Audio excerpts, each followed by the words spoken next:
இந்த மிஅராஜுடைய இரவில் என்ன அமல்கள் செய்ய வேண்டும் என்பதாக நம்மில் பலருக்கும் கேள்வியாக இருக்கிறது.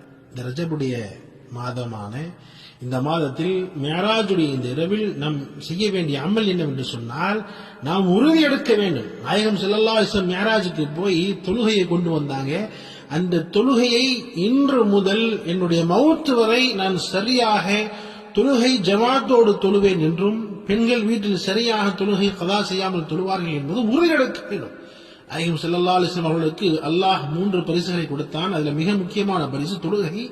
இந்த தொழுகை இந்த மேலாஜில் தான் கடமை செய்யப்பட்டிருக்கிறது. எனவே இந்த தொழுகையை நாம் இறுதி வரை தொழுக வேண்டும். தொழுகை ஒவ்வொரு முஃமினுடைய அடையாளமாக இருக்கிறது. இஸ்லாத்தினுடைய கடமைகளில் மிக முக்கியமான கடமையாக இருக்கிறது. நாளை மறுமை நாளிலே கேட்கப்படுகிற முதல் கேள்வி தொழுகையை பற்றி தான். கேள்வி சரியாக நாம் பதில் சொல்லிட்டோம்னு சொன்னா தப்பிச்சிடலாம், இல்லை என்று சொன்னால் நரகத்தில் தள்ளப்படுவோம். எனவே தொழுகையை சரியாக தொழுவோம் இன்ஷா